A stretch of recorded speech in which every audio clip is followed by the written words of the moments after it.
The BBC had been given access to the hospital which treated Sergei Skripal and his daughter Yulia and spoke to some of the medical staff working there who treated them. Now, that programme was aired on Tuesday evening, and during the course of the programme, doctors interviewed revealed that initially they thought that the Skripals had been victims of opioid poisoning, and that's what they were initially treated for. Now, it's only after they were informed that Mr. Skripal was indeed a former spy that they began to believe that it could have been a targeted attack using nerve agents of some sorts. Now, for some, this has raised several questions, namely, if in the initial hours and days of that of the Skripals been taken in for treatment, the doctors and nurses and the other medical staff weren't wearing protective clothing, how come none of them also got poisoned, which at the end of the day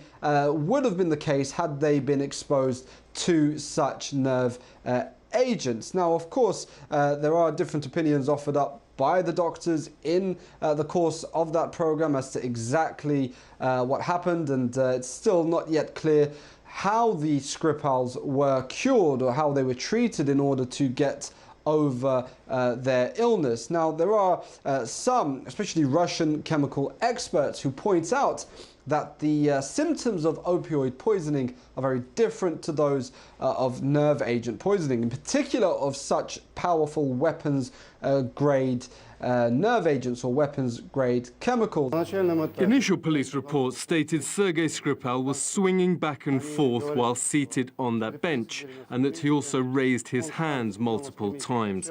This description resembles a drugs overdose, and the initial version was that the Skripals were suffering from fentanyl poisoning. The first telltale signs of military-grade substance poisoning are rapid pupil constriction, spasms, and urinary incontinence. All these symptoms are absent from the initial reports and photos. Now, again, it's emerged that only on the Tuesday did the Skripals begin to receive treatment for those nerve agents. Of course, Novichok being identified as the chemical used in the attack. But they were taken to hospital on the Sunday, so that's 2 whole days that they were victims of this weapons-grade, hugely powerful weapons-grade material, and they weren't treated and thankfully managed to survive. So for some, that BBC documentary aired there on Tuesday evening, raising more questions than answers. Let's recap what happened in Salisbury. The Skripals were found slumped on a park bench and taken to hospital on the 4th of March. That was a Sunday. Doctors say they didn't take any extra precautions and initially treated the Skripals for a suspected opioid overdose.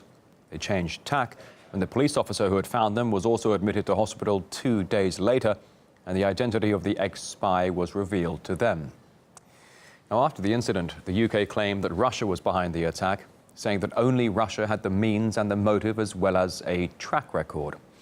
Now, Moscow has repeatedly denied it had any involvement.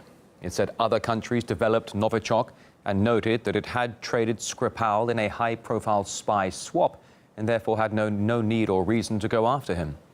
It also says the fact that it's being denied access to Yulia Skripal, a Russian citizen, is suspicious.